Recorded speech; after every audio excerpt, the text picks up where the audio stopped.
भक्तजनास्तिकं सुखु विचित्रमन्येषु उदारतों स्तम्भे उदारतमं लक्ष्मीप्रतिमं शरणं प्रपद्ये योनित्यमुच्युतपदाम्बुजैकरुक्मव्यामोहदस्तैतराणि विनायकेने अस्मद्गुरोर्भगवतोऽस्य दैकसिन्धोः रामानुजस्य चरणं शरणं प्रपद्ये श्रीमान् वेङ्कटनाथार्य कवितार्किकेसरी वेदान्ताचार्यवर्यो मे सन्निधत्तां सदाहृदि प्रपद्ये निरवद्यानां सत्यां गुणसम्पदां शरणं बहुभीचानां सर्वभूमीश्वरम् श्रीमद्रङ्गसदारि संविवरालब्धागमान्तद्वयं श्रीमद्वीररसिद्वगातेरसिपादारविन्दाश्रयं श्रीमद्भैरवंशदेशिकेतेः कारुण्यवीक्षास्पदं सेवे रङ्गधुरीनशासनसं नारायणं योगिनं वेदान्तदेशिकेतीन्द्रकटाक्षरद् सय्यदधारमनुद्दिनं बुधाग्र्यं नारायणादिर्दिग्बाहुषिक्तं श्रीरङ्गनाथविजयकरमाश्रयामः பொன்னுலகில் வானவரும் பூமகளும் போற்றி செய்யும் நன்னுதலியர் நம்பி நடையூரர் மண்ணுலகில் எண்ணிலவைகளும் இறங்காயாமாகில் மண் மடலூர் மண் வந்து. அப்போ மடல் எடுக்கிறதுக்கு பல உத்தம ஸ்திரீகள் மடல் எடுத்தத சம்ஸ்கிருதத்துல இருக்கக்கூடிய இதிகாச புராணங்கள்ல இருக்கிற விஷயத்தை சாட்சி. அதனால தமிழர்கள் மடலூரார் என்பது ஒரு வாசகமும் தென்னுரையில் கேட்டறிவதுண்டு, அதனை யாம் தெளியோம் மண்ணும் வடநெறியே வேண்டினோம் அப்படின்னு சொல்லி சாதிச்சுன்னு வந்தேன். அப்படி இல்லாத நான் திருநெல்லையூர்ல திவ்ய தம்பதிகளை சேவிச்ச பிற்பாடு இத்தகைய வித்தியாசம் என்னிடத்துல ஏற்பட்டது, அவர்களை விட்டு பிரியாத நிலையை நான் அடைஞ்சிருக்கேன் அப்படின்றத தன்னிடத்துல ஏற்பட்ட அந்த விரக தாபத்தை சாத்தின்னு வந்த மண்ணு மரிகளுமார்க்கும் மதி உகுத்த எண்ணிலாயும் கதிரும் எந்தனக்கே வெய்தாகும் தன்னுடைய தன்மை தவிரத்தாளுங்களோ தென்னன் பொதியின் சொல்லும் செந்தன் தாதலைந்து மன்னி புலகை மனங்களிப்ப வந்தியங்கும் இந்நிலம் பூந்தன்றலும் வீசும் எரியனக்கே முன்னிய பெண்ணமேல் முன்முளரி கூட்டகத்து பின்னும பன்றில் பெடவாய்ச் சிறுகுரலும் என்னுடைய நெஞ்சுக்கோர் ஈர்வாளாம் என் செய்கேன். நான் என்ன பண்ணுவேன், மடல் எடுக்கக்கூடாது அப்படின்னு சொல்றேங்களே. ஒன்று ரெண்டு விதமாக இப்போ ஏற்கனவே பதில் என்ன சாட்சிக்க, சம்ஸ்கிருதத்துல காவியங்கள்ல இதிகாசங்கள்ல புராணங்கள்ல பெண்களுக்கும் உரிமை கொடுத்துருக்கா, அவளும் மடல் எடுக்கலாம் என்று சொல்லியிருக்கா அப்படின்னு சொன்னது மட்டும் இல்லாமல் இந்த நிலம் உங்களுக்கு வந்தா நீங்களும் மடல் எடுப்புங்க. இந்த மடல் எடுக்கலாமா கூடாதான்னு மடல் எடுக்க வானான்னு சொல்றவா இருக்கால, பகவத் விஷயத்துல அப்படிப்பட்ட ஒரு உயர்ந்த காமம் பகவானை விட்டு பிரிச்சு விஸ்லேஷம் ஏற்பட்டால் அப்ப நீங்களே வாண்டாம் மடல் எடுக்கக்கூடாது, பெண்கள் மடல் எடுக்கக்கூடாதுன்னு சொல்லக்கூடிய நீங்களே மடல் எடுக்க ஆரம்பிப்புங்கள். ஏன்னா அந்த சிரமம் உங்களுக்கு தான் தெரியும், அந்த கஷ்டம் உங்களுக்கு தான் தெரியும் அப்படின்றதுக்காக சாய்கிறார். மண்ணும் மரிகனவு மார்க்கம் மதியுகுத்த இன்னிரா இன்கதிரும் எந்தனக்கே பெய்தாகும் தன்னுடைய தன்மை தவிரத்தான். இந்த தன்னுடைய தன்மை தவிரத்தான் என்களோ என்பதை முன்னிருக்கிற வாக்கியங்களுக்கும் சேர்த்துக்கணும், பின்னிருக்கிற வாக்கியங்களுக்கும் சேர்த்துக்கணும். நிலவு வெப்பத்தை கக்கிறது, தென்றல் என்னை கொளுத்துறது, நெருப்பா தெரிகிறது, அன்றினுடைய குரலானது என்னுடைய காதுல ஒரு ஈர்வாடா மனசையே கொளுத்துறது, ஈர்வாடா இருக்கு, நெஞ்சுக்கு ஒரு ஈர்வாடா இருக்கு அப்படின்னு எல்லாம் சொல்ற. இது மொத்தமுமே தன்னுடைய தன்மை தவிரத்தான்கிறோ. நான் பண்ண பாபமா என்னன்னு தெரியல, எனக்கு கிருஷ்ணன் கிடைக்கல, இவையெல்லாம் தன்னுடைய தன்மையை விட்டு மாறுறது. தென்றல் வரக்கூடிய காத்து, தென்னன் பொதியிலேருந்து வரக்கூடிய காத்து, மலைய பர்வதத்திலேருந்து வரக்கூடிய காத்து, அது எப்பயும் ஜில்லுன்னு இருக்கும். வாடை, பொதுவா வாடைன்னா நம்ம காத்துன்னு தமிழ்ல உபயோகப்படுத்துறோம். வடக்குலேருந்து வரத்துக்கு வாடைன்னு பேரு, தெற்குலேருந்து வரத்துக்கு தென்றல் காத்துன்னு பேரு. இங்க பெங்களூர்ல தான் சவுத் சைடு ஃபேசிங் இருந்தா வீட்டுக்கு விலை குறவு. இந்த ஊர்ல ஈஸ்ட் ஃபேசிங் வெஸ்ட் ஃபேசிங்கா இருந்தா விலை ஜாஸ்தி, சவுத் ஃபேசிங் தான் குறவா. நம்ம பக்கத்துல எல்லாம் ப்ராபபிளி இங்க குளிர் தேசமா இருக்கவா இருக்கும். நம்ம பக்கத்துல எல்லாம் தெற்க பார்த்த வீடுன்னா அதுக்கு பொதுவாக கிராமங்கள்ல பார்த்தா வாசப்படி தெற்க பார்த்து இருக்கும் வீட்டுக்கு. அவளுக்கு வடக்கு பக்கத்துல ஒரு இது இருந்ததுன்னா, சைட்டு மாதிரி இடம் இருந்ததுன்னா அங்க வெக்கப்போர் போட்டுப்பா, மாட்டை கட்டிப்பா. வடக்க பார்த்து வீடை கட்டிட்டு தெற்கு பக்கம் வெக்கப்போர் மாடு கட்ட மாட்டா. ஏன்னா தெற்குலேருந்து வரக்கூடிய காத்து அதாவது தேசத்துக்கு தகுந்த மாதிரி அந்த தத்துவத்துக்கு தகுந்த மாதிரி அவ அப்படி யோசிக்கிறாளா என்னன்னு தெரியல. அதனால தென்றல் காற்று, மலைய பருவத்திலேருந்து வரக்கூடிய தெற்கிலேருந்து பேசக்கூடிய தென்றல் காற்று இது எப்பவுமே உடம்புக்கு ஜில்லுன்னு இருக்கும். அது மாதிரியாக நிலாவுக்கு சீதகிரணம்னே பேர். சூரியன் கிட்டேந்து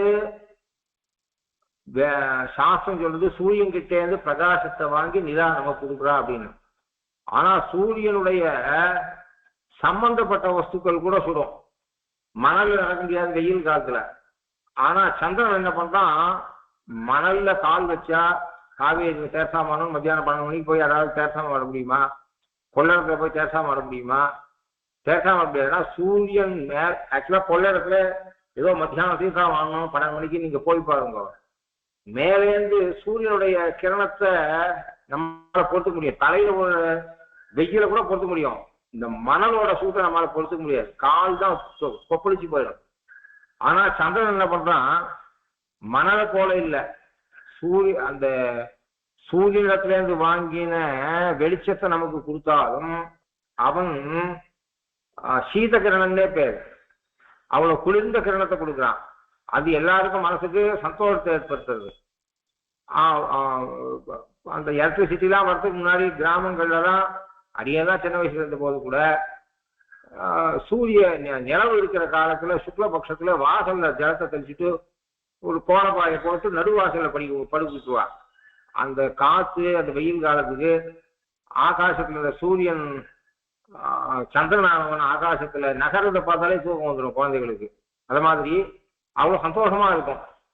அப்படி இருக்குச்ச இப்ப எல்லாம் தன்னுடைய தன்மை தவிரத்தான் என்றோ எல்லாம் சந்திரன் பரகால நாயகியான என்ன குறிச்சு தன்னுடைய தன்மையை மாற்றி விட்டான். தென்றல் காத்து தன்னுடைய தன்மையை மாற்றி விட்டு அந்த அன்றில் பறவையினுடைய குரல் தன்னுடைய தன்மையை மாற்றிடுத்து, என் விஷயத்துல தன்மையை மாற்றிடுத்து. அது மாதிரி மண்ணும் மறிகடலுமாக்கும் என்னை பார்த்து அதிகம் அளவிசர்தோ. ஏன்னால் மனசுக்கு சந்தோஷத்தை கொடுக்கும் இது கடலோட அலை. அதாவது பீச்சு பக்கத்துல குடும்பம் இருக்குவாங்க, சாயங்காலம் கொஞ்ச நாளைக்கு போய் பீச்சில் உட்காந்து அந்த அலை அந்த சமுத்திரத்தை பார்த்தாலே ஒரு சந்தோஷம். ஒரு மாதிரி அந்த அலை அடிச்சு தலைக்கு வந்து அந்த அலை தொட்டு திரும்பி போறது, அதை பார்க்கும்போது மனசுக்கு ஏதோ ஒரு சந்தோஷம் ஏற்படும். அப்படி இருக்குச்சே அந்த அலை ஓசை எனக்கு ஒரு சாந்தியை கொடுக்கறது. கடற்கரை ஓரம் இருக்கக்கூடியவன் என்ன பண்றா, சாயங்காலம் கொஞ்ச நாளி கடற்கரை பக்கம் போய் உக்காந்து அந்த சமுத்திரத்தை ரசிக்கிறா, அலைக்கடலை ரசிக்கிறா. அதுலேருந்து வரக்கூடிய அலை தன்னை நோக்கி வரும்போது அதை பார்த்து ஒரு மனசுக்கு சந்தோஷம், சாந்தி. அதாவது சமுத்திரக்கரை போறம் போய் உக்காந்து எவ்வளவு மனசுல துக்கம் இருந்தா கூட சமுத்திரக்கரை போற உட்காந்து அந்த சமுத்திரத்தை பார்க்கும்போது ஏதோ மனசுக்கு ஒரு சாந்தி ஏற்படும். அந்த அந்த தனிமை கூட சாந்தியை ஏற்படுத்தும். ஆனால் இந்த மறிகடலுடைய ஓசை இப்பொழுது எனக்கு துக்கத்தை ஏற்படுத்துறது. ஆகினால நொந்தவரை கண்டால் ஐயோ என்று இறங்க வேண்டிய இந்த அலைக்கடல் எனக்காக வேணும்ட்டு அந்த சப்தத்தை அதிகமாக்கி இந்த மறிகடலானது என்ன கொடுமைப்படுத்துறது. ராஜத்ரோகிகளை கண்டால போவே அறை கூவி அழிக்கிறது. அப்படி ராஜ துரோகிகளை கண்டா எப்படி ஆனால் சிப்பாய்கள் அவனை கூவி அழைப்பாலோ அப்படி என்னை பார்க்கறது. துரோகி மாதிரி பார்க்க ராஜ துரோகியை போலே என்னை பார்க்கறது. மதியுகுத்த இன்னிலா இன்கதிலும் எந்தனக்கே எய்தாகும். இன்னிலானே பேரதுக்கு இனிய நிலா. அதனுடைய மதினா சந்திரன். இங்க 3 சப்தம் இருக்கு. மதின்னு ஒரு சப்தம் இருக்கு, நிலான்னு ஒரு சப்தம் இருக்கு, சந்திரன் ஒரு சப்தம் இருக்கு. சந்திரன் அதனுடைய அதுல இருந்து வரக்கூடிய நிலா இருக்க வெளிச்சம் இருக்க கதிர் இருக்கு, அதுக்கு கௌமுதின்னு பேரு சம்ஸ்கிருதத்துல. அந்த நிலாவுக்கு சந்திரன் பேரு, கௌமுதின்னு பேரு. அதுல இருந்து வரக்கூடிய இதுக்கு சந்திரிகா அப்படின்னு சொல்லுவாங்க. மதிங்கிற ஒரு சப்தம் இருக்கு, நிலாங்கிற ஒரு சப்தம் இருக்கு, கதிர்னு ஒரு சப்தம் இருக்கு. முதல்ல மதிங்கிறது மதி நிறைந்த நாளால் அது மாதிரி சந்திரனை சொல்றது. அதுல இருந்து மதி உகுத்த உகுத்த என்று சொல்றாங்க, அதிலிருந்து வெளிவந்த, சந்திரனிலிருந்து வெளிக்கிளம்பின இந்நிலா. அங்க நிலா என்கிற சப்தானது நிலவை சொல்றது, அதாவது அதுல இருந்து வரக்கூடிய கிரணத்தை சொல்றது, அது நிலவினுடைய ஒளியை சொல்றது. இனிய நிலவின் இன் கதிர், அதாவது அதுல இருந்து வரக்கூடிய அந்த திரவியத்தை முதல்ல சொல்லி அதுல இருக்கக்கூடிய ஒளியை சொல்றது. கதிர் என்பது ஒளியை சொல்றது. அப்போ இனிய நிலவின் கௌமுதியினுடைய அதனால் ஏற்படக்கூடிய ஒரு அந்த வெளியில வர்றது, அந்த நிலவு சந்திரனிலிருந்து வெளில வரக்கூடிய கதிர்கள் இருக்கு. அந்த கதிர்களை நிலவு என்று சொல்றது. அந்த கதிரில இருக்கக்கூடிய ஒளி, கதிர் ஒளி இல்லை, கதிரில ஒளி இருக்கு. நாம ரெண்டுத்தையும் ஒன்னா நினைச்சு 3 பதம் போட்டுக்கிற, மதி நிலா கதிர் என்று சொல்லிருக்கிற அப்படின்னா, கதிர் என்கிற சொல் இந்த இடத்துல ஒளியை சொல்றது, நிலா என்கிறது அந்த அதுல இருந்து வெளிப்படக்கூடிய திரவியத்தை சொல்றது. ஆகினாலே சந்திரனிலிருந்து வெளிக்கிளம்பி இருக்கக்கூடிய கதிர் அதனுடைய ஒளியை சொல்றது. ஒன்னு ஆகுமையராக சொல்லிக் கொள்ள வேண்டும். கதிர் என்பது ஒளியை சொல்றது, நிலா என்பது ஆக்சுவலா கதிரை சொல்றது, அதுல இருந்து வரக்கூடிய கௌமுதியை சொல்றது, மதிங்கிறது சந்திரனை சொல்றது. ஆகினால இனிய ஒளியும் எண்ணெய் சுடும். ஆகினால எல்லாருக்கும் லோகத்திற்கும் மொத்த பேருக்கும் சந்திரன், சந்திரன்லேருந்து வரக்கூடிய கதிர், கதிரிலிருந்து வரக்கூடிய ஒளி, அந்த அந்த ஒளியானது எல்லாருக்கும் சுகத்தை கொடுக்கிறது. ஆனா எனக்கு மட்டும் அது சொல்றது. இந்நிலா என்று இந்நிலா, அதாவது இந்நிலா, அதாவது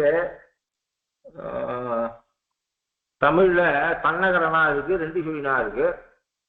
முதல் எழுத்தா வரும்போது தன்னகரனா தான் பயன்படுத்தணும்.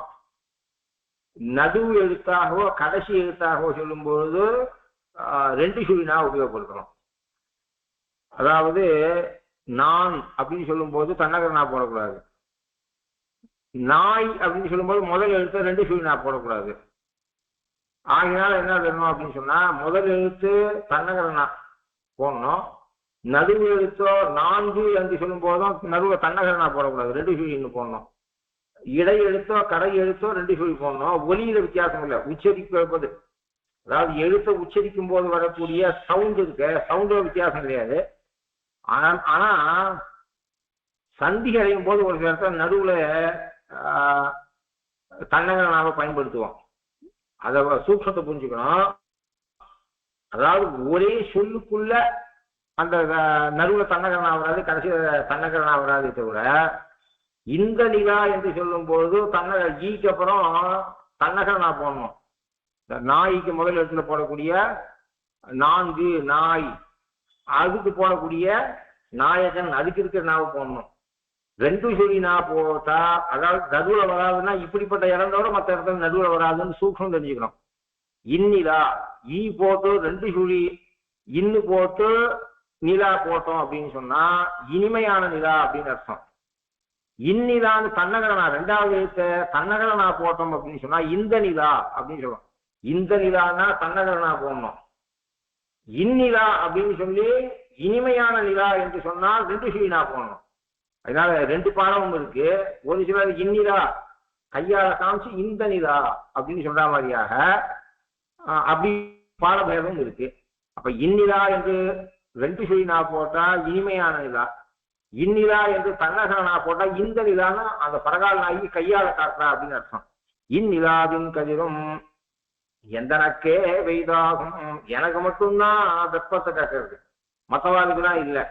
தன்னுடைய தன்மை தவிரத்தானுங்களோ, தன்னுடைய தன்மைகளை எல்லா வஸ்துக்களும் பகவான் சங்கல்பத்தினால பிரகலாத ஆழ்வானுக்கு அவன் நெருப்புல போட்டாலும் அவனுக்கு ஒன்றும் ஆகல, மலையிலேருந்து தள்ளினாலும் ஒன்றும் ஆகல, விஷத்தை கொடுத்தாலும் ஒன்றும் ஆகல. விஷத்திலேயே பலவிதமான விஷம், ஒரு விஷம் கொடுக்கல, பாம்பு விஷத்தை கொடுத்து பார்த்தான், அது மாதிரி பலவிதமான விஷத்தை கொடுத்து பார்த்தான். வெவ்வேறு ஃபோர்ஸ் இருக்கு விஷத்துக்கு, பாய்சனுக்கு, வெவ்வேறு பாய்சனை ட்ரை பண்ணி பார்த்தான். எதுவுமே பிரகலாத விஷயத்துல பலிக்கல. நெருப்புல போட்டாலும் பிரகலாத ஒன்றும் ஏற்படல. சீதை பகவத் சங்கல்பத்தால பிரகலாதாழ்வானுக்கு நெருப்பு ஒண்ணும் பண்ணல. சீதையோட சங்கல்பத்தால ஹனுமார நெருப்பு ஒண்ணும் பண்ணல. வால்ல நெருப்பு வச்ச போது அவ சீதோபவ அனுமதா அப்படின்னு சொன்னான். அப்போ இதே பகவான் இதே திவ்ய தம்பதிகள் என் விஷயத்துல மாத்தி பண்ணிட்டா போல இருக்கு. பிரகலாதாழ்வானுக்கும் ஹனுமானுக்கும் சீதோபவா அப்படின்னு சொல்லியிருக்கா.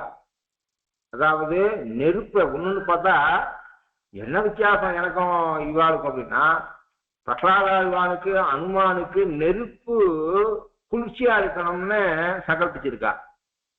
என் விஷயத்துல குளிர்ச்சியான நிலவினுடைய கதிர் சுடணும்னு சங்கல்பிச்சிருக்கா. இது எப்படி இருக்கு? ஆகினால் தன்னுடைய தன்மை தவிரத்தானங்களோ, ஆகினால சீதோபானுமதான்னு அக்னியை குளிரும்படி சங்கல்பிச்சது போல சந்திரனை இந்த பரகால நாய்க்கு சந்திரன் சுட வேண்டும், தென்றல் சுட வேண்டும். அஞ்சலின் குரல் காத குத்தக்கூடாது, அவருடைய நெஞ்சிலே ஒரு ஈட்டியை பாய்ச்சற மாதிரி இருக்க வேண்டும் என்று சங்கல்பிச்சிருக்கா போல இருக்கு. தன்னுடைய தன்மை தவிரத்தானங்களோ, கடலும் இப்போ இந்த தன்னுடைய தன்மை தவிரத்தானங்களோ என்று சொன்னது இந்த வரிக்கு முன்னாடி சொன்ன விஷயங்களும் இந்த வரிக்கு பின்னாடி சொன்ன விஷயங்களையும் குறிச்சு சொல்றது. அடுத்து தென்னன் பொதியன் செழும் சந்தன் தாதலைந்து மன்னி உலகை மனங்களிப்ப வந்தி எங்கும் இந்நிலம்பூன் தென்றலும் வீசும் எரியனக்கே. தென்னன் பொதி, தென்னன்னா பாண்டியனுக்கு பேரு. பாண்டிய தேசத்துல இருக்கக்கூடிய பொதி, பொதிகை மலை, பாண்டிய நாட்டிலே இருக்கக்கூடிய பொதிகை மலை. அந்த பொதிகை மலை மலைய பர்வதம்னு பேரு சம்ஸ்கிருதத்துல. மலைய பர்வதத்திலிருந்து செழும் சந்தின் தாதலை, அதுல பயிராகக்கூடிய சந்தன மரங்கள். சந்தன மரமானது சிலோன், அதாவது இலங்கை, ஸ்ரீலங்கா, பாண்டிய நாடு, இந்த நாட்டில இருக்கக்கூடிய யானைகளுடைய தந்தங்களும் அத மாதிரியாக அங்க விளையக்கூடிய சந்தனமும் ரொம்ப உயர்ந்தது. அது மாதிரியாக யானைகள் எல்லா இடத்துல யானை இருந்தாலும் கங்கை கரையோரம் இருக்கக்கூடிய யானைகளும், பாண்டிய நாடு லங்கை அங்க இருக்கக்கூடிய யானைகளுக்கு ஒரு விசேஷம். ஸ்ரீலங்கால யானை தந்தம், அதாவது பாண்டிய நாட்டு யானைகள், இதனுடைய தந்தங்களுக்குள்ள ஒரு விசேஷம். மாம்பழம்னா நாத்தார்காலில் என்ன மரம் வச்சாலும் சேலத்து மாம்பழம் அப்படின்னு சொல்றா. மாம்பழம்னா சேலம் ஞாபகம் வர மாதிரியாக ஒவ்வொரு திரவியத்துக்கு, ஒரு சில தேசங்கள்ல இருக்கக்கூடிய அஜாத்தியமான திரவியத்துக்கு கூட தேசத்தை பொறுத்து ஒரு இது வருது. காவேரி டெல்டால இருக்கக்கூடிய அரிசி இருக்க, சக்கரை பொங்கல் பண்ணோம்னா கொஞ்சம் வெள்ளம் ஒரு கட்டி கம்மியா போடலாம், பழவேரியில் போனா அதிகம் போடணும், ஏன்னா உப்பு ஜலமா இருக்கும். அப்படின்னு சொன்னா சப்புன்னு இருக்கும் ஜலம். அதாவதுதான் குளத்து ஜலம் தான் பழவேரிலாம் சாப்பிட முடியும். ஆற்று கணத்துல இருக்கக்கூடிய ஜலம் எவ்வளவு சாப்பிட்டாலும் ஜில்லுன்னு இருக்குமே தவிர தீர்த்த சாட்டத்துக்கே வராது. அதனால 2-3 கிராமத்துக்கு சேர்ந்து ஒரு குளம், அதுல கால் கூட வைக்க மாட்டா, ஊரை விட்டு வெளியில இருக்கும். பழவேரி காட்டேரி எல்லாத்துக்கும் சேர்த்து ஒரு குளம் ஊரை விட்டு வெளியில இருக்கும். ஆடு மாதிரி இறங்காது, மனுஷா இறங்க மாட்டா, குளிக்க மாட்டா. இது கட்டளை, இன்ஃபார்மலா ரூல். அங்க ஊருக்கு வெளியில இருக்கக்கூடிய வயல் காட்டுல இருக்கக்கூடிய ஜலம் ரொம்பிடும் அந்த குளத்தை மழை காலத்துல. அதுக்கு ஒரு வருஷத்துக்கு ஜலம் கிராமத்துக்கு ஜலம் கொடுக்கும். இப்ப சமீபத்துல போயிருந்த பழவேரிக்கு போயிட்டு அங்க போய் பார்த்தா அந்த குளம் மொத்தம் புல்லு முளைச்சு போய், ஏன்னா எல்லாருக்கும் போர்வெல்ல போட்டு வீட்டுல குழாவை திரும்பி கொடுத்துட்டான். தேவையில்லாத கிராமத்துல இதுக்கு ஒரு எலக்ட்ரிசிட்டி, பூமியில் இருக்கக்கூடிய கிரவுண்ட் வாட்டரை கெடுத்து அங்க இருக்கா. ஒன்றும் கலெக்டர் ஆபீஸ்ல வேலை பண்ண போறது இல்லை, கிராமத்துக்காரா பிசிக்கல் ஒர்க்கு போய் ஒரு குடம் ஜலத்தை இடுப்புல வச்சுன்னு வந்தாருன்னா உடம்புக்கும் எக்ஸசைஸ் ஆக போறது. நல்ல தீர்த்தம், வெயில் படக்கூடிய சர்ஃபேஸ் வாட்டரை குடிக்க விட்டுட்டு அங்கேயும் போர்வெல்ல போட்டு வாட்டரை ஏற்றி சோம்பேறியாகி கொண்டு வந்து கொடுத்துட்டா இது பணமும் செலவு, ஜனங்களுக்கு சோம்பேறித்தனமும் அதிகமா இருக்கு. அந்த நாயில் என்ன பண்ண போறாவா, என்ன வேற ஏதாவது காரியமா பண்ண போறா, கலெக்டர் ஆபீஸ்ல வேலை பண்ண போறா. எதுக்கு சொல்றேன்னா, ஒரு அழகா இருந்த அந்த குளம் சீரடைஞ்சு கிடக்குது. அங்க எனக்கு அழுக வந்துட்டு அப்படின்னா, அது இந்த குளத்துல நம்ம அம்மா எல்லாம் 2 குடம் ஜலத்தை எடுத்துட்டு போய் புளியெல்லாம் எடுத்துட்டு போய் அந்த செப்பு குடம் அதெல்லாம் தேய்ச்சி அப்படியே மொண்டு கொண்டு வருவா. இது நாம எத்தனை வருஷம் இந்த குளத்து தீர்த்தம் சாப்பிடும். அந்த தீர்த்தம் அவ்வளோ பானகமா இருக்கும். அந்த தீர்த்தம் இப்ப என்னன்னா சொல்லக்கூடாது, இடத்துல அந்திம கிரியை பண்ற அந்த குளம் அப்படியே வத்தி போயிருக்கு. ஏன்னா யாரும் உபயோகப்படுத்தல. ஆனா அது புறம்போக்கு, அதாவது ஊரோட பொது சொல்றதுனால அது இன்னும் மூடல, அவ்வளவுதான்.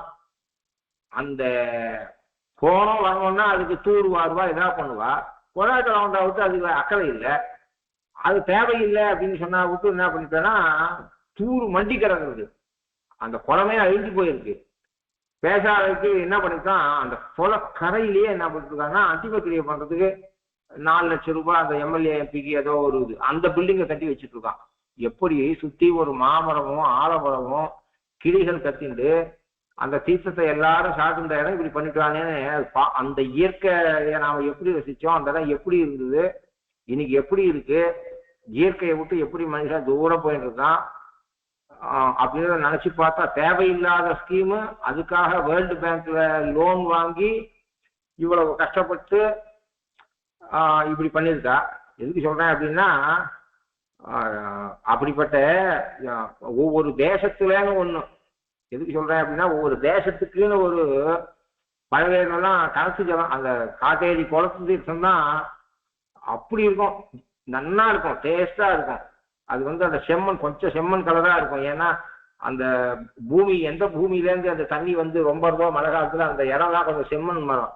ஆனா அதை வடிகட்டிப்பா, சாட்டா கொதிக்க வச்சுப்பா, சாப்பிட்டுப்பா, நன்னா இருக்கும். தீர்த்தம் பானகம் மாதிரி இருக்கும். அதே கணக்கு ஜலம் ஜில்லு இருக்குமே தவிர டேஸ்டே இருக்காது, தாகமே போகாது.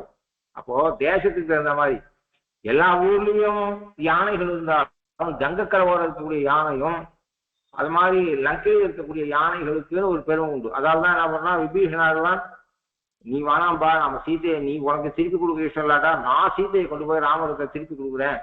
போகும்போது பெருமாளுக்கு உபகாரம் சமர்ப்பிக்கிறதுக்கு லங்கையில ஓவியங்கள் பிரசித்தம். இந்த ஊர் ஓவியம் பெருமாளை செய்யும்போது வெறுங்கையோட கையாட்டுன்னு போகக்கூடாது, நீ விட்டுடு, நான் சீதையை கொண்டு போய் கொடுக்குறேன்னு சொல்லும் போது தந்தத்தை எடுத்துக்கிறேன். ஏன்னா பாண்டிய நாட்டோட யானைகள், ஸ்ரீலங்காவோட யானைகள், கங்கக்கரை யானைகளுக்கெல்லாம் ஒரு பிரசித்தி. அந்த தந்தத்திலேயே அந்த தந்தங்கள் ரொம்ப வசந்த தந்தமா இருக்கும். அந்த யானைகளுடைய தந்தம் அதெல்லாம் நான் எடுத்துன்னு போய் ஒரு தாம்பாளத்துல வச்சு ராமணத்தை சேவிச்சு கொடுத்துட்டு சீதையை ஒப்படைச்சிட்டு வரேன்னு சொல்ற போது கூட இதை சொல்றான். இதெல்லாம் எப்படி தெரியுதுன்னா ராமாயணம் சேவிச்சா கூட அந்தந்த தேசத்துல எது வசந்ததா இருந்திருக்கின்றத பார்த்து தெரிஞ்சுக்கலாம். அது மாதிரி சந்தன மரம் என்பது பாண்டிய நாட்டு சந்தன மரத்துக்குன்னு ஒரு தனி அந்த மலையிலே உண்டானது. அந்த மலையில உண்டான சந்தன மரம் எல்லா இடத்துலயும் இருக்கு. ஆனா பாண்டிய நாட்டில இருக்கக்கூடிய தென்பொதியில பொதிகை மலையிலிருந்து விளையக்கூடிய பொதிகை மலையிலே விளையக்கூடிய உண்டாகக்கூடிய சந்தன மரங்களுடைய வாசனை அப்படி. இப்ப செழும் சந்தின் தென்னன் பொதியின் செழும் சந்தின் தாதலைந்து அதனுடைய தாதுக்களை கொண்டு அங்கேந்து வரக்கூடிய அந்த தென்றல் காற்றானது அந்த சந்தன மரங்களிலே இருந்து பச்சு வரக்கூடிய காற்றானது மண்ணி உலகம் நிச்சயமா அப்படியே பிரவகிச்சுட்டே இருக்கு. அப்படின்னா இப்போ கொஞ்ச நாள் இந்த பேனெல்லாம் வரதுக்கு முன்னாடி என்ன பண்ணுவா, கையில விசிறி வச்சுட்டு வாசல்ல ஒரு கயர் கட்டல், ஏன்னா விழுப்பு தீட்டு கூடாது அதுக்காக சணல் கயர்ல அது மாதிரி கயர்ல தேங்காய் நார் கயர்ல கட்டில் கிடையாது, ஒண்ணும் கிடையாது, கரண்ட் கிடையாது. வாசல்ல கொண்டு போய் அந்த கட்டில போட்டுன்னு படுத்துப்பா, திண்ணையில படுத்துப்பா. அப்ப கையில விசிறி வச்சுப்பா. காத்து அடிக்கிற போது விசிறிக்க மாட்டா, காத்து நின்று போச்சுன்னா விசிறிப்பா. அப்போ அது மாதிரி இருக்கக்கூடாது. இந்த காத்து எப்படி அடிக்கிறதுனா தொடர்ந்து அடிக்கிறது, ஜில்லுன்னு காத்து அடிக்கிறது. நான் ரசிக்கத்தானே ரசிக்கணும். உலகத்துல தெற்கு சந்தன வாசனையோட காத்தடிக்கிறது, ஜில்லுன்னு அடிக்கிறது, அதி வேகமா அடிக்கல, உடம்புக்கு தேவையான அளவு அடிக்கிறது, அதுவும் ஜில்லுன்னு அடிக்கிறது, தொடர்ந்து அடிக்கிறது, மென்மையா அடிக்கிறதுனா சந்தோஷப்படணுமே. இது தொடர்ந்து என் மேல அக்னியை கட்டுற மாதிரியாக இருக்கிறது. மன்னி உலகை மனங்களிப்ப இந்த உலகத்திற்கு சந்தோஷப்படுறான். அப்பா காத்தடிக்கிறதா, சென்றல் காத்துறா, சந்தோஷமா இருக்குன்னு பாக்குறா. எனக்கு மட்டும் அது நெருப்பாக தெரிகிறது. அதனால மனம் கழிப்ப உலகெல்லாம் மனம் கழிக்கிறது. மனம் கழிக்கும்படியாக அப்பா சந்தோஷம் இப்படிப்பட்ட காத்தடிக்கிறதேன்னு உலகெல்லாம் சந்தோஷப்பட்டு கொண்டிருக்கும் போது இந்நிலம் பூந்தென்றல் இனிய மனம் மிக்க அழகிய ரசிக்கும்படியான தென்றல் எனக்கே எரி வீசும், எனக்கு மட்டும்தான் எரிய கக்கிறது, நெருப்ப வீசுறது. மற்றவாளுக்கெல்லாம் இனிமையாக இருக்கக்கூடிய இது என்ன மாதிரி இப்படி தென்றல் காத்து நெருப்பாக உடம்புல படுறவா மரம் எடுக்க வேண்டாம்னு சொல்லட்டும், சந்தோஷமா இருக்குவா மரம் எடுக்க வேண்டாம்னு சொல்றதுல என்ன இருக்கு? கஷ்டப்படுறவாளுக்கு தான் அந்த கஷ்டம் தெரியும். ஆகினாலே வீசும் எரியனக்கு அது மாத்திரம் இல்லை, முன்னிய பெண்ணை மேல் முள்முளரி கூட்டகத்து பின்னும் அவ்வன்றில் பெடவாய் சிறுகளும் என்னுடைய நெஞ்சுக்கோர் ஈர்வாழாவன் செய்கேன். முன்னிய பெண்ணை, பெண்ணைனா மூணு சுழி இன்னு, பெண்ணை ஆறு இல்லை, ஆத்துக்கும் பெண்ணைன்னு உண்டு. இங்க நந்தி ஹில்ஸ், பெங்களூர் பக்கத்துல இருக்க நந்தி ஹில்ஸ்ல கிளம்பி கடலூர் பக்கத்துல போய் கலக்கிற ஆறு தென்பெண்ணை ஆறு. அதை தென்பெண்ணைன்னு சொல்ல மாட்டா, பெண்ணைன்னு சொல்லுவா. இங்கேருந்து கிளம்பி ஓசூர் வழியாக கிருஷ்ணகிரி அப்படி போய் திருக்கோவலூர் வழியா போய் அது அங்க கலக்கிறது. ஆனா ஓசூருக்கு போறதுக்கு முன்னாடியே ஓசூரை தாண்டும் போதே இன்னைக்கு ஜலம் போடுறது இல்லை. ஆனா ஃபுல்லா இண்டஸ்ட்ரி அழுக்கோட போறது, நுரையோட போறது. அதை கண்ணால பார்க்கலாமே தவிர தொட்டா கூட ஏதாவது ப்ராப்ளம் வரும், ஸ்கின் டிசீஸ் வரும். அது மாதிரி ஓடிட்டு இருக்கு. எதுக்கு சொல்றேன் அப்படின்னா, மொத்தத்தையும் இயற்கை மொத்தத்தையும் அழிச்சாச்சு. அது அந்த பெண்ணையில, பெண்ணைனா பெண்ணைன்ற தமிழ் சப்தம் அந்த ஆத்தையும் சொல்லும், பெண்ணை என்கிற தமிழ் சப்தம் பனைமரத்தை சொல்றது. அந்த பனைமரத்துல இருக்கக்கூடிய முன்னிய பெண்ணை மேல் முன்னே நிற்கக்கூடிய, எனக்கு முன்னே இருக்கு பாருங்க இந்த பனைமரம் இருக்கு, இந்த பனைமரத்துல அன்றில் பறவைகள் கொண்டு கட்டியிருக்கு. முன்னிய பெண்ணை மேல் எனக்கு முன்னே நிற்கக்கூடிய இந்த பனைமரத்தின் மேல் முள் முளரி கூட்டகத்து, கூட்டகத்து கூட்டு, கூட்டிலே அப்படின்னு அர்த்தம். கூட்டகம் கூட்டு, கூட்டில், அகத்துன்னா இல் என்கிற அர்த்தம். கூட்டில், கூட்டிலே கூடு இருக்கு, அதுல கூடு கட்டிருக்கு. எந்த பட்சி கூடு கட்டிருக்குன்னா அன்றில் பட்சி கூடு கட்டிருக்கு. அந்த அன்றில் பட்சி எதை கொண்டு கூட்டு கட்டிருக்குன்னா முள்ள கொண்டு, அதாவது முள் செடியில இருக்கக்கூடிய அந்த, இப்போ அது முளரின்ற சொல்றதுக்கு தாமரை கன்றுன்னு சொல்லலாம். அந்த அர்த்தம் பண்ணியிருக்கா. ஏன்னா முளரின்ற சப்தத்துக்கு தாமரை இருக்கிறதுனால தாமரை கன்றுல முள் இருந்தா எப்படி இருக்கும் அத மாதிரி அப்படின்னு. அதை விட முளரி என்கிற சொல்லுக்கே முச்செடின்னு அர்த்தம் உண்டு.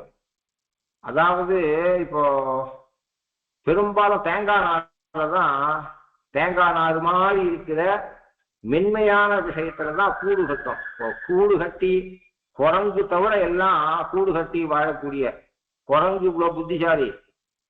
அப்படிப்பட்ட குரங்கு ஒரு காரியம் பண்ண வராது, அது கூடு கட்டி வாழாது. இதுதான் இது சாகா மிருகம்னு பேர். சாகா எத்தனை மழை பெய்யட்டும் ஒரு எறும்பு கூட புத்து கட்டிக்கிறது, கரையாம் புத்து கட்டி. எறும்பை நினைச்சு பார்த்தா குரங்குக்கு எவ்வளோ ஞானம் இருக்கு. ஒரு இந்த கரையாம்பூச்சியை நினைச்சு பார்த்தா குரங்கு எவ்வளவு புத்திசாலியா இருக்கு, எவ்வளவு காரியம் பண்றது. அந்த குரங்கு குட்டி எப்படி அதை ஒட்டிக்கிறது, ஒரு மரத்துல இருந்து ஒரு மரம் தாவுறது, 20 அடி இருக்கிற மரத்துக்கு தாவுறது. என்னைக்காவது ஒரு குரங்கு அடுத்த கிளைய பிடிக்கும். இந்த மரமும் காத்துல ஆடி இருக்கும், அந்த மரமும் காத்துல ஆடி இருக்கும், அந்த கிளை அசைஞ்சில் இருக்கும். ஆனா குரங்கு இங்கே நாங்க தாவும். அதாவது பெரிய காத்தடிக்கும் பொழுது கூட குரங்கு ஒரு மரத்துல இருந்து ஒரு மரத்துக்கு தாவிட்டு, அப்போ அந்த கிளை நகர்ந்து போச்சு அல்லது இதுக்கு கிரிப்பு கிடைக்கல, மேலேருந்து விழுந்து கை உடைஞ்சது கால் உடைஞ்சதுன்றது கிடையாது. எவ்வளவு புத்திசாலித்தனம் அப்படிலாம் இருக்கிறது. ஆனா அதுக்கு ஒண்ணு தெரியாது. ஈராம் என்னன்னா அதுக்கு கூண்டு கட்ட தெரியாது. அதாவது இப்படிப்பட்ட பட்சிகள்லாம், இது குருவி, காக்கா, தூக்கணான் குருவி, இதெல்லாம் கூட கூடு கட்டும். ஆனா அது கிடையாது. அது மழை பெஞ்சாலும் வெயில் காய்ஞ்சாலும் மரத்துல தூங்கும். அது ராத்திரி மொத்தம் என்ன ஆகும்னா ஒரு மரத்துல கவுந்து படுத்துட்டு தூங்கும் குரங்கு. அதுதான் அதுக்கு சாகா மிருகம்னு பேரு சம்ஸ்கிருதத்துல. எதுக்கு சொல்றேன்னா, இந்த ஒவ்வொரு கூண்டு ஒவ்வொரு மாதிரி குச்சிகளை கொண்டு ஒரு சிலது கூண்டு கட்டும். இந்த அன்றில் பறவையானது முச்செடியில் இருக்கக்கூடிய தேங்காய் நாடு, அது மாதிரி மென்மையான வஸ்துக்களை வச்சுட்டு கூடு கட்டும், மென்மையான நாடுகளை கொண்டு கூடு கட்டும் தூக்கணாங்குருவி.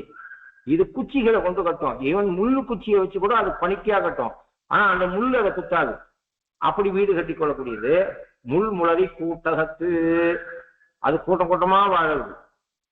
அந்த அஞ்சில் பறவைகள் பெண்ணை எனக்கு முன்னே இருக்கக்கூடிய பனை மரத்திலே முள் செடிகளிலிருந்து வஸ்துக்களை எடுத்து, அல்லது தாமரை தண்டுல முள் இருக்கிற தாமரை தண்டு போல வஸ்துக்களை கொண்டு கட்டப்பட்ட கூட்டிலே இருக்கக்கூடிய முள்முளரி கூட்டகத்து பின்னும் அவ்வொன்றில் பெடவாய் சிறுகளுக்கு. அவ்வொன்றில் என்று சொன்னதுனாலே கூட்டில் இருப்பதனாலேயே ஒருவேளை மற்றவாழ முள்முளரி கூட்டுல கட்டினதுனால அது முள்ளு மாதிரி எனக்கு குத்தணும்ன்ற எண்ணம் வந்ததா.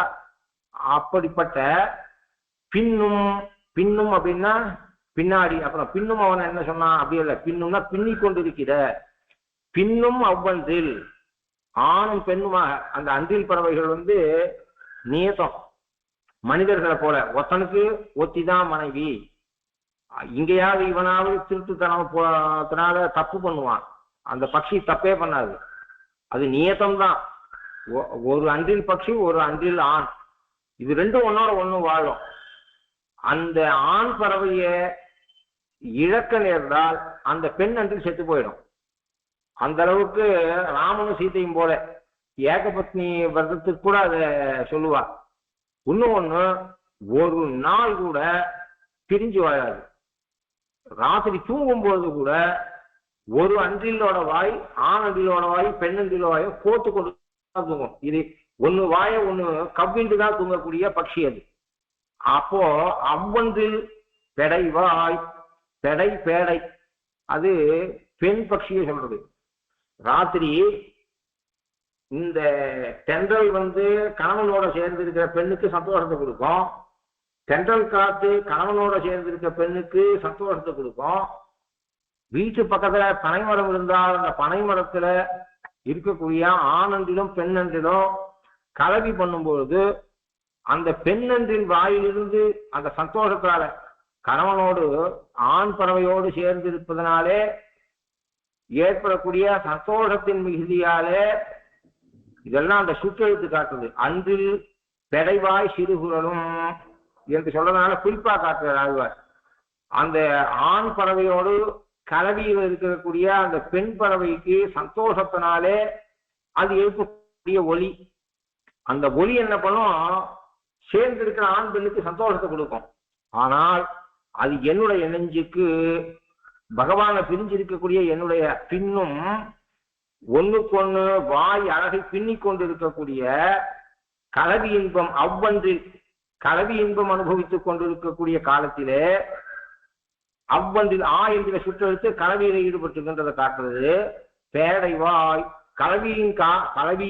கலவியின் போது ஏற்றக்கூடிய சந்தோஷத்தினாலே அந்த பெண் பறவையினுடைய வாயிலிருந்து உண்டாகக்கூடிய ஒலி, அந்த ஒலியானது கலவியின் போது ஆனந்தம் மிக்க வெளிவரும் மென்மையான அந்த குரலும் என்னுடைய நெஞ்சுக்கு அவன் கிருஷ்ணனை பிரிந்திருக்கக்கூடிய என்னுடைய நெஞ்சுக்கு ஓர் ஈர்வாளாம். என்னுடைய காதை அது வருத்தல என்னுடைய நெஞ்சை வாழ் கொண்டு அறுப்பதாக இருக்கிறது. அந்த கலவியின்பம் தூக்கக்கூடிய பெண் அன்றில் பறவையினுடைய சிறு குரலானது என்னுடைய நெஞ்சத்தை அறக்கக்கூடிய அறுத்து தள்ளக்கூடிய வாளாக இருக்கிறது. இது மொத்தம் எனக்கு தான் ஆகுது. ஆகினாலே என்னுடைய நெஞ்சுக்கு ஓர் ஈர்வாளாம் என் செய்கேன். இதிலிருந்து இந்த நிலவிலிருந்து, கடல் ஒளியிலிருந்து, நிலவிலிருந்து, தென்னன் பொதியிலிருந்து வரக்கூடிய சந்தன வாசனை மிக்க தென்றலிலிருந்து, எங்கள் வீட்டு பக்கத்திலே இருக்கக்கூடிய பனை மரத்திலே கூடு கட்டி வாழக்கூடிய ஆண் பெண் அஞ்சில் பறவை கலவியின் போது ஏற்படக்கூடிய பெண் பேடையினுடைய குரலிலிருந்து வரக்கூடிய சிறு ஒளியினாலே என் நெஞ்சமானது அறுக்கப்படுவதிலிருந்து நான் தப்பிச்சுக்கிறதுக்கு வழியே இல்லை. என் செய்கேன் என்னுடைய நெஞ்சுக்கோ ஈர்வாளாம் என் செய்கேன். இந்த நிலையை எய்தின இப்பாடு நீங்க மடல் எடுக்கக்கூடாதுன்னு சொல்லுங்க. இந்த நிலையை தான் யாரா இருந்தாலும் மடல் எடுப்பீர்கள். கண்ணவில் தோல் காலன். இன்னும் எப்படிப்பட்டவெல்லாம் நான் கஷ்டப்படுறேன் அப்படின்னா, கண்ணவில் தோல் காமன் கதுப்பு சிறை வளைய கொல்லவிலும் பூங்கனைகள் கோத்து புதவணைந்து தன்னுடைய தோள்கழிய வாங்கி தமியேன் மேல் என்னுடைய நெஞ்சே இலக்காக எய்கின்றான் பின்னிதனை காப்பீர்தான் இல்லையே. இப்படிப்பட்ட எண்ணம் உதிக்கிறதுக்கு காரணமா இருக்கக்கூடிய காமதேவதை. கண்ணவில் தோல் காமன் கல் நவில் தோல் காமன். காமன், காமனுக்கு ஒரு அடைமொழி விசேஷனம். தோல் காமன், அழகிய தோலை உடையவன். அந்த தோல் எப்படி இருக்குன்னா கல் நவில். நவிலுதுன்னா ஒத்திருத்தல் என்று அர்த்தம். அதாவது பெண்களை நலிய பூங்கட்டும் தோல். அவன் அம்ப பாய்ச்சணும், மலர் கணைகளை பாய்ச்ச வேண்டும். கரும்பாலே செய்யப்பட்ட வில்லிலே 5 மலர் கணையை பாய்த்த வேண்டும் என்பதற்கு வில்ல பாய்ச்சணும்னா அவனுக்கு கை உரப்பா இருக்கணும், தோல் உரப்பு இருக்கணும். இவன் கை உரப்பா எவ்வளவு இழுத்து விடுறானோ அவ்வளவு தூரத்துக்கும் அவ்வளவு ஆழமாவும் அடிபடும். இந்த வில்லை இழுத்து விடுபவனுடைய சக்திக்கு தகுந்த மாதிரி, அவனுடைய தோல் வலிக்கு தகுந்த மாதிரி தான் அடிபடும். அதிக தூரத்தில் இருக்க வஸ்துவையும் அடிக்க முடியும். தோல்வலி இல்லாதவன் தூரம் இருக்கிற வஸ்து அடிக்க முடியாது. தோல்வலி இல்லாதவன் போடக்கூடிய அம்பு நல்லா குத்தாது. ஆனா இவன் அப்படிப்பட்ட சக்தி கொண்டவன். இவனுக்கு உடம்பு இல்லைன்னு சொல்றான், ஆனா என் பிரகாரம் அவன் நல்ல தோல் உடையவன். கல்லை நவிழக்கூடிய தோல் உடையவன், கல்லை ஒத்த தோலை உடையவன், உறுதி உடைய தோலை உடையவன். பெண்களை நலிய பூங்கட்டி கொள்ளும் தோல். பெண்களை துன்புறுத்த அவன் தோல் பூரிக்கிறது. அப்படிப்பட்ட கல் நவில் தோல் காமன். அவனுடைய கருப்பு சிலை, கருப்புன்னா பிளாக்னு அர்த்தம் இல்லை, கருப்பு என்பது கருப்புன்னு ஆயிருக்கு, இம்முக்கு பதில் இப்பு வந்திருக்கு. கருப்பு சிலை, கரும்பு சிலை. அந்த கரும்பு சிலை அதிலே கொள் நவிலும் பூங்கனைகள் கோத்து, அதிலேருந்து வரக்கூடிய கனைகள் பூங்கனைகள். மல்லிகா மகர்ச்சிகா அப்படின்னு சொல்லி பஞ்சைதே கஸ்யபா. அவனுக்கு இந்த 5 பானங்கள் என்று சொல்லியிருக்கு, 5 பூக்களை பானங்களாக சொல்லியிருக்கு. அதனால அவை கோத்து பூங்கனைகளாக இருந்தாலும் கொல்நவிலும் கொல்லுவதற்கு, கணவனை பிரிந்திருக்கக்கூடிய பெண்களை, கிருஷ்ணனை பிரிந்திருக்க என்னை கொல்லுவதற்கு சங்கல்பம் பண்ணியிருக்கக்கூடிய மலர்கனைகள் அவை புதவணைந்து, புதன்னா பொத்தும்படி அப்படின்னு அர்த்தம். அம்பு ஊடுருவி செல்லும்படி, அது பூந்து வெளில வருது, அப்படியே உடம்புக்குள்ள போறது. மலரை வச்சு அடிச்சா, மாம்பூவை அடிச்சா உடம்புல பட்டு கீழே விழும். பூவால அடிச்சா மொத்தனுடைய உடம்புல பட்டு கீழே விழும். ஆனா இந்த பூங்கணைகள் உடம்ப குத்தும்படியாக இருக்கு.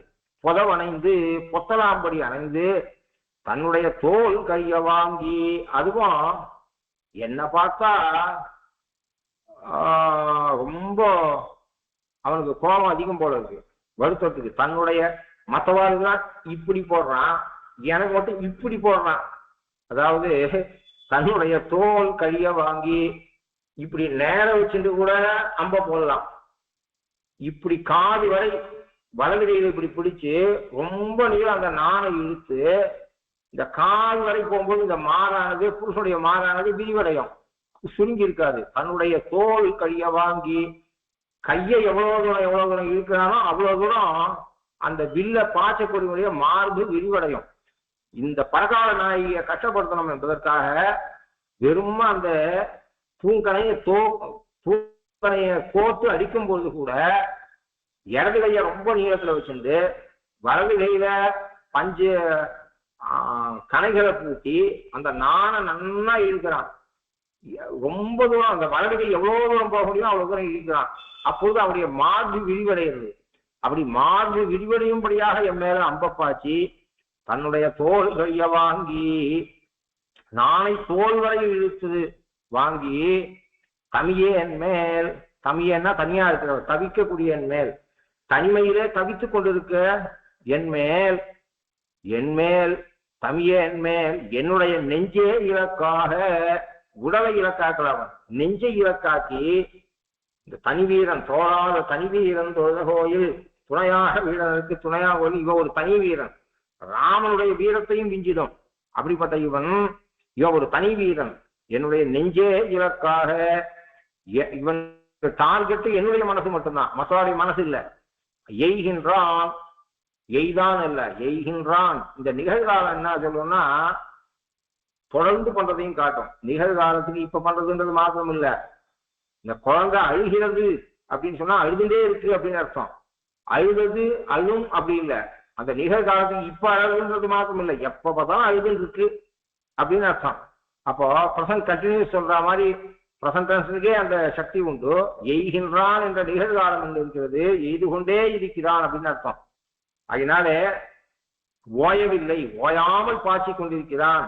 ஆகினாலே என்னுடைய என்னுடைய நெஞ்சே இலக்காக எய்கின்றான், பின் இதனை காப்பீர்தான் இல்லையே. இதை யாரு தடுத்து நிறுத்த போறா? இந்த காமன் கிட்ட போய் வானாம்பா கொஞ்சம் குறைச்சிக்கோ, பாய்ச்சல ஃப்ரீக்வன்சியாவது குறைச்சிக்கோ, அல்லது இவ்வளோ தூரம் இழுத்து அடிக்காத, மொல்லமா அடி, கொஞ்ச நாள் அடி, கொஞ்ச நாள் விடு, நீ ரெஸ்ட் எடுத்துக்கோ. இல்லை வானாம்பா, உனக்கு ஏன் பாவம், அவளே கஷ்டப்பட்டு இருக்கா, நாச்சியார் கோவில் பெருமாளை சேவிச்சுட்டு திண்டாடு இருக்கா பிறகாத நாளைக்கு, விட்டுட்டுப்பா அவளை. இப்படி எசையாவது ஒண்ணு சொல்றதுக்கு யார் இருக்கா? பெருமாளை கோபத்தை தணிக்கிறதுக்கு தம்பி ஒருத்தன் இருந்தான், லக்ஷ்மணன். பெருமாள் எப்பப்பெல்லாம் உலகத்தை அழிச்சு விடுறேன் அப்படின்னு சொன்னாரோ அப்பெல்லாம் கூட இருக்கிற தம்பி வானா கொஞ்சம் பொருள் சொல்றதுக்கு லக்ஷ்மணன் இருந்தான். இவனுக்கு சொல்றதுக்கு ஒரு தம்பி இல்லை போல இருக்கு, இவனை தடுத்து நிறுத்தத்துக்கு ஆள் இல்லை. ராமனுக்கு தோளாத தனிவீரனான ராமனுக்கு லக்ஷ்மணன் இருந்தான். ஆனா இவனுக்கு யாரும் மனுஷா இருக்கிறதா தெரியல, எனக்கும் ஒத்தாசை யாரும் இல்லை, எனக்கு வக்காலத்து வாங்குறவா யாரும் இல்லை, அவன் பாட்டுக்கு அடிச்சுட்டு இருக்கான். பின்னிதனை காப்பீர்தான் இல்லையே. பெருமாள் ஜகத்து சசைலம் பரிவர்த்தயாமியகம்னு சொன்ன பொழுது வானாம்பா இந்த இந்த இந்த எண்ணத்தை விட்டுடு, கஷ்டம் வரும், எல்லாருக்கும் வரும், மற்ற நாளே சரியா போயிடும், அவசரப்பட்டு வாண்டாம், நிதானமா இது அப்படின்னு லக்ஷ்மணன் சொல்லி சொல்லி சொல்லி ராமன் கோவப்படும் போதெல்லாம் கூட ஒருத்தன் இருந்து அவனுடைய கோபத்தை தனிச்சானே, அது மாதிரி தனிக்கிறதுக்கு இந்த லக்ஷ்மணனை போல சாமன் இல்லை. அதனால அவன் விடாத என்னை படுத்துட்டே இருக்கான். அதனாலே பெருமாள் கையில் வில்ல வாங்கினா போலே காமன் கையில் வில்லை வாங்குவான் ஒரு தம்பி இல்லையே. அதனால எனக்கு யாருமே இல்லை, அவன் பாட்டுக்கு கேட்பாரு இல்லை, அவன் பாட்டுக்கு அவன் காரியத்தை பண்ணிட்டு இருக்கான், நான் கஷ்டப்பட்டு இருக்கேன். பேதவேன் கண்ணவிலும் காத்தகத்தோர் வள்ளி கடிமலரும் நன்னருவாகம் மற்ற ஆறானும் இதாமே மண்ணும் நிலத்து வாழாங்கு குத்தது போல் என்னுடைய பெண்மையும் என்னலனும் என் முளையும் மண்ணு மலர்மங்கைதன் மைந்தன் மலர்மங்கை மைந்தன் கணத்து பொன்மலை போல் நின்ற வந்தன் பொன்னகலம் தோயாவே எண்ணிவைதான் வாழா எனக்கே முறையாகி முன்னின்று மூக்கென்று மூவாமை காப்பதோர் மண்ணும் மருந்து அறிவீர்தான் இல்லையே. இப்படிப்பட்ட என்னுடைய வியாதிக்கு மருந்து தெரிந்தவர்கள் கூட இல்லை. என்னுடைய நிலை எப்படியா இருக்கு அப்படின்னு சொன்னா, பேதையே அபல பலமற்றவள். ஆனா அவனை அடையணும், கண்ணபுரத்து பெருமாள் அடையணும், நாச்சியார் கோவில் பெருமாள் அடையணும் என்பதுல ஆசை குறவு இல்லை. உடம்புல சக்தி இல்லை, ஆனா ஆசை இருக்கு. அப்படிப்பட்ட அபலையான நான் அபலையாக இருந்தாலும் பகவான் அடையணும் என்பதில் சாபல்யம் உடைய நான் கண்ணவிலும் காட்டகத்து இன்னைக்கு இருக்கிற நிலை எப்படி இருக்கேன் அப்படின்னு சொன்னா, கண்ணவிலும் காட்டகத்து ஓர் வள்ளி கடிமலரின் நன்னருவாசம் மற்றாராமே மண்ணும் பதிலத்து வாழாங்கு ஊத்தது போல் தனக்கு பகவான் தன்னிடத்துல சேர்ந்து பகவான் என்ன அவனோட சேர்த்து கொண்டு எனக்கு அவனுடைய அனுபவத்தை கொடுக்கல அப்படின்னு சொன்னால் என்னிடத்துல இருக்கக்கூடிய வஸ்துக்கள் மொத்தம் வியர்த்தம். அது எப்படி பார்த்தனா, கண்ணவிலும் காற்றகத்து கற்கள் இருக்கக்கூடிய மலைகள் இருக்கக்கூடிய ஒரு காடு, ஓர் வள்ளி அதுல ஒப்பற்ற உயர்ந்த ஒரு கொடி, அந்த கொடியில பூத்திருக்கக்கூடிய கடிமலர், கடினா வாசனை, அதுல இருக்கக்கூடிய வாசனை கொண்ட மனம் மிக்க ஒரு மலர், அந்த மலரின் நன்னறு வாசம், அந்த மலரிலிருந்து வீசக்கூடிய மனம் வாசனை அது எங்க இருக்குன்னா காட்டு நடுவுல இருக்கு. அந்த காட்டுக்குள்ள யாரும் போக முடியாது. ஒரு நடுவு காடு, பெரிய காடு, பல கிலோமீட்டர் அடர்ந்த காடு. அந்த காட்டுக்கு நடுவுல மக்கள் நடமாட்டம் இல்லாத இடத்துல ஒரு கற்கள் எல்லாம் இருக்கக்கூடிய இடத்துல ஒரு மரம். அந்த மரத்தில் இருக்கக்கூடிய ஒரு பெரிய அழகிய கொடி, பூத்து குலுங்கக்கூடிய கொடி, அதுல இருக்கக்கூடிய கடி மலர்கள், அந்த மலர்கள் இருக்கக்கூடிய வாசனையானது யாருக்கு பிரயோஜனம்? யாருக்கும் பிரயோஜனம் இல்லை. பொதுவாக லோகத்துல சொல்லும் போது காட்டு நிலவு அப்படின்னு சொல்லுவா. நிலவு ஆக்சுவலா நிலவுக்கு பல பிரயோஜனம் இருக்கு.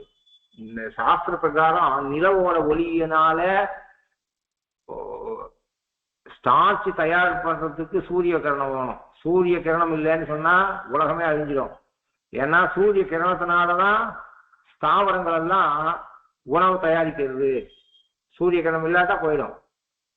அது சூரியன் விஷயத்துல பிரசித்தி இருக்கு. ஆனா ஒரு சில ஸ்தாவரங்களுக்கு மருத்துவ பண்பு வருவது இந்த நிலவோட ஒளியினால. இந்த நிலவோட ஒளியினால ஸ்தாவரங்கள்ல பர்டிகுலரா இந்த மூலிகைகள் இடத்துல நிலவின் ஒளியினால அதுல ஒரு சக்தி வருதுன்னா சாஸ்திரம் சொல்லியிருக்கு. அப்படி அதனால காட்டுல நிலவு காய்றதுனால ஒன்றும் தப்பு இல்லை. அந்த காட்டு நிலவு அதில் இருக்கக்கூடிய மூலிகை எல்லாம் உண்டாக்குறது. அது காட்டுலேருந்து வரக்கூடிய நதியில அந்த இலைகள் எல்லாம் உணருது, அந்த மூலிகை எல்லாம் உண்டாருது. அந்த நதி ஜலத்தை பருகினா இப்போ பேப்பர் இண்டஸ்ட்ரி, சிமெண்ட் இண்டஸ்ட்ரி கழிவு கலக்கிறான். ஆக்சுவலா மரம் செடி கொடிகளுடைய கழிவு அப்படின்னா இலைகள் உதறணும். அதுல அந்த இலைகள்லேருந்து வரக்கூடிய சக்தி எல்லாம் அந்த ஜலத்துல கலக்கணும். அந்த நதி ஜலத்தை நாம சாப்பிட்டோம்னா, நதி ஜலத்தை சாப்பிடுறது பிரவாகத்தில் இருக்கக்கூடிய நதி ஜலத்தை சாப்பிடுறதால அந்த நதியை நதியா வச்சு இருந்தால் அத்தனை பலன். அதால்தான் நம்முடைய பண்பாடு இல்லாம சிந்து நதி நாகரிகம் எல்லாம் சொல்றா. அதனால நதிங்கிறது புனிதம். அதெல்லாம் அந்த நதியை பார்த்தா தொடர்றது மாதிரி கங்கை யமுனை செய்வ கோதாவரி சரஸ்வதி நர்மதே சிந்து காவேரி ஜலேஸ்மின் சந்நிதியும் குரு. நான் இதை நர்மதையா கோதாவரியா கங்கையா காவிரியா நான் சித்தித்தாமலாம் சொல்றவா இருக்கா. க்ஷேத்ராடனம், தீர்த்தாடனம், புனராடுதல். அவங்க இவனை அனுப்புறேன்னு சொல்லும் போது 14 வருஷம் புண்ணிய புனல்களாடி ஈரேழு ஆண்டில் வாவென்று இயம்பினான் அரசன் என்றாள். உன்னை காட்டு கமிச்சான்னு சொல்லவோ போய் நிறைய இந்த தேசத்துல காவேரி கங்கை நர்மதை கோதாவரி அப்படின்லாம் இருக்கு. அதெல்லாம் 14 வருஷம் தீர்த்தாமாச்சு புண்ணியத்தை செய்யச்சுன்னு வர. நீ 14 வருஷம் காட்டுக்கு போய் புண்ணிய நதியில தீர்த்தாமாடி புண்ணியத்தை சேர்த்துக்கிறதுக்கு உங்க அப்பா ஆசைப்படுறேன்னு கம்பன்ல எழுதினான். அது மாதிரியாக அதனால காட்டுல நிலவு அப்படின்னு சொன்னா யாரும் ரசிக்கிறது இல்லைன்னு சொல்ல வழக்கம். காட்டுல நிலவு காய்றதால லாபம் இருக்கு, காட்டுல நதி ஓடுறதால லாபம் இருக்கு. லாபம் இல்லைன்னு இல்லை, ஆனா யாரும் அனுபவிக்காத போறதுன்றது சொல்லும் போது லோகத்துல பாரு, அந்த ஊர்லயே ஒரு பெரிய வித்வான் இருக்க, அவர்கிட்ட அவன் படிக்கவே மாட்டேங்கிறான், காட்டு நிலவாக்கி இருக்கான் அவரை அப்படின்னு சொல்லுவா. எதுக்கு சொல்லுவா? அந்த ஊர்லயே அத்தியனம் பண்ணி பக்கத்தாத்திலேயே வேதாத்தியனம் பண்ணவர் ஒருத்தர் இருக்க, அவன் ஒரு புருஷன் கூட சொல்லிக்கல, அவனை காட்டு நிலவாக்கிக்கிறான் அப்படின்னு சொல்லுவா. லோகத்துல இந்த விவகாரம் இருக்கு. காட்டு நிலவு அவளுக்கு விவகாரம் என்னன்னா, ஒரு நிலவுன்னு சொன்னா பார்த்து மனிதன் ரசிக்கிறதுக்காக இருக்கு. இயற்கையோட மனுஷன் பார்த்து இயற்கையை பார்த்து ரசிக்க வேண்டிய மனுஷன் ரசிக்காதே இருந்தா அப்படின்றதுல சொல்றாவா. ஆனா எதுக்கு சொல்றேன் அப்படின்னா, ஸ்தாவரம் அங்க பெருமாள் சிருஷ்டிச்சுக்கிறாங்கன்னா அதுக்கு ஒரு பலன் இருக்கும். ஆனால் மனித கண்ணுல பார்த்தா கிராமத்துக்குள்ள ஒரு நல்ல கொடி, அதுல புஷ்பம், அது பூத்து குலுங்கினா அதை எடுத்து மனுஷா சாப்பிடுதோ. நேற்று கிருஷ்ணகிரி பக்கத்துல பல டன் மாம்பழத்தை கொண்டு போய் ரோட்ல கொட்டிட்டு போயிட்டு இருக்கா ஜனங்கள். அங்கேருந்து பாவம் நிறைய வளைஞ்சு போச்சு, விலை ரொம்ப மலிஞ்சு போச்சு. ஆனாலும் பெங்களூர்ல அதிக காஸ்ட்லி தான் விற்கிறான். அவ கொண்டு வந்து விற்கிறா. அப்புறம் அப்படி ஒரு 500 கிலோ கொண்டு வந்து ரோடு ஓரம் நிற்கிறான் கிருஷ்ணகிரி பக்கத்துல. 100 கிலோ விற்கிறது, அதுவும் விலை போடல. மற்ற நாள் பார்க்குறான், 2-3 நாள் பார்க்குறான் 300 கிலோ விற்றது, மீதி 200 கிலோ மாம்பழத்தை கொட்டிட்டு போயிட்டான்னு போடுறான். அது மாதிரி மொத்தம் 2 பேர் இல்லை, விலையும் ரொம்ப குறைஞ்சி போச்சு அதிகம் வெளிச்சதால. வாங்குறவாங்க குறவா இருக்கா, வந்த வரை வரட்டும். அவன் வீட்டில் வச்சுட்டு 200 கிலோ வச்சுட்டு எப்படி சாப்பிடுவான்? அதனால அப்படியே கொட்டிட்டு போயிருக்கான். எத்தனா ஒரு 5 லாரி ஏற்றலாம் அது மாதிரி மாம்பழத்தை ரோடு ஓரத்துல கொட்டிட்டு போயிருக்கான்னு நியூஸ் பேப்பர்ல போட்டிருக்கான். அது இப்ப இந்த அரசாங்கத்துக்கு வச்சிருக்கா இது மாதிரி காலத்துல அந்த ஜூஸா பண்ணி எக்ஸ்போர்ட் பண்ணோம், இவாளுக்கு இதுவா இருக்கு, இது மாதிரி அதிகம் விளையிற காலத்துல பழத்தை ஜூஸ் ஆகி எக்ஸ்போர்ட் பண்றதுக்கு ஏதோ கோரிக்கை வச்சிருக்காங்க. இன்னைக்கு நேத்து நியூஸ் பேப்பர்ல பார்த்தேன். அது மாதிரி மாம்பழத்தை கொட்டிடுறான். மாம்பழம்ன்றது எவ்வளவு உயர்ந்த பழம், அது கிடைக்காத போது கிடைச்சா எவ்வளவு நல்லா இருக்கும். அப்போ 3 லாரி 4 லாரி பழம் கொட்டி கிடக்குறது ரோட்ல, சீன்றதுக்கு மனுஷா இல்லை. அதான் நமக்கு இது எங்கேயோ நடக்கிறது பாவம், அவனோ எவனோ விவசாயி பாவம் பாதிக்கப்பட்டிருக்கான். நாம நியூஸ் பேப்பர்ல படிக்கிறோம். 3 தடவை 4 தடவை அந்த போட்டோவை பார்த்தோன்னே வயது இருக்குது. ஐயோ, ஒரு பசிச்சவனுக்கு இந்த மாம்பழத்தை கொடுத்தா எவ்வளவு நல்லா இருக்கும், எவ்வளவு பேர் சாப்பிடலாம். இவ்வளவு மாம்பழம் 4-5 லாரி ஏறலாம் போல இருக்கு, அப்படியே கொட்டிட்டு போறாங்க பாவம். ஒன்னும் அந்த உழவர்களை பார்த்தா மனசு கஷ்டப்படுறது. இந்த பழம் யாராவது சாப்பிட வேண்டிய பழம் சாப்பிடாமல் அது என்ன இருக்கும், வெயில்லையும் கீழையும் பட்டு நான் நல்லா அழுகி போறது அந்த இடத்துல. இதை பார்த்தா நமக்கு நியூஸ் பேப்பர்ல பார்த்ததுக்கு ஒரு 10 நிமிஷம் அந்த நியூஸ் பார்த்ததுல மனசு நிம்மதி இல்லை அப்படின்னு சொன்னா, ஒரு அந்த வள்ளி கொடிமலரின் நன்னது வாசம் மற்றும் அந்த புஷ்பத்தை பறிச்சு யாராவது ஒருத்தர் தலையில சூட்டின்றானா சந்தோஷம். நல்ல புஷ்பம் கேட்பாரு இல்லை, அப்படி இருக்கு. அந்த அந்த புஷ்பத்தை சூட்டிக்கிறவாங்க புஷ்பத்தை பார்த்து மனசு கஷ்டமா இருக்கணும். அதனால நல்லது வாசம் தாரா மீதாமே மண்ணும் வரு நிலத்து வெறும் தரையில விழுந்துருக்கு. கொடியிலேருந்து பறிச்சு அத கோத்து பெருமாளுக்கு சமர்ப்பிச்சு தலையில வச்சுட்டு மகிழணும் ஒரு பெண். அப்படிப்பட்டது பறிக்கிறதுக்கே ஆள் இல்லாம அந்த பூ அந்த கொடியில் இருந்து வெறும் தரையில வரு நிலத்து, அதை யாராவது என்ன பண்ணுவா, செருப்பாக நடக்கிற போதா மெதிக்கு போறா. அந்த நிலைக்கு அது போறதுன்னு சொன்னா ஒருத்தருக்கு மனசு எவ்வளவு கஷ்டப்படும். வருநிலத்து வாரா ஆங்கு உகுத்தது போல் கட்டாந்தர வெறுந்தரையில அப்படி புஷ்பங்கள் நல்ல மனம் மிக்க புஷ்பம் வெறுந்தரையில கொட்டி கிடக்கிறது. அதை பார்த்தா மனசு எவ்வளவு கஷ்டமா இருக்கும். அந்த நிலைதான் நேற்று மாம்பழத்தை நியூஸ் பேப்பர்ல பார்த்தா என்ன மனசு கஷ்டம் வருமோ. இப்படிப்பட்ட அழகிய தலையில சூட்டி கொள்ள வேண்டிய அழகிய புஷ்பங்கள் கொடியிலிருந்து கீழே விழ அதை யாரும் எடுக்கிறவா தலைக்கு வச்சுக்கலாம இருக்க, அது அப்படியே மண்ணோட மண்ணா மக்கிற போது அந்த புஷ்பத்தை பார்த்தா என்ன மனசு கஷ்டம் வருமோ. அந்த நிலைதான் என்னுடைய நிலை இருக்கு. பரகால நாயகியான பகவான் அடையாத பரகால நாயகியான என்னுடைய நிலை இருக்கு. வாழாங்கு உத்தது போல். இதுக்கு கொஞ்சம் சுவாபகம் ஆகிறேன், அதை அடுத்த வாரம் பார்க்கலாம். கவிதாக்கிய சிம்ஹாய கல்யாண குணசாலினே ஸ்ரீமதே வெங்கடேஷாய வேதாந்த குரவே நமஹ. ஸ்ரீமதே ஸ்ரீ லக்ஷ்மீ சுமதி பாதுகா சேவக ஸ்ரீமண்டலகோப ஸ்ரீ நாராயண மகாதேசிகாய நமஹ. ஸ்ரீமதே ஸ்ரீமண்டலகோப ஸ்ரீ ரங்கநாத மகாதேசிகாய நமஹ.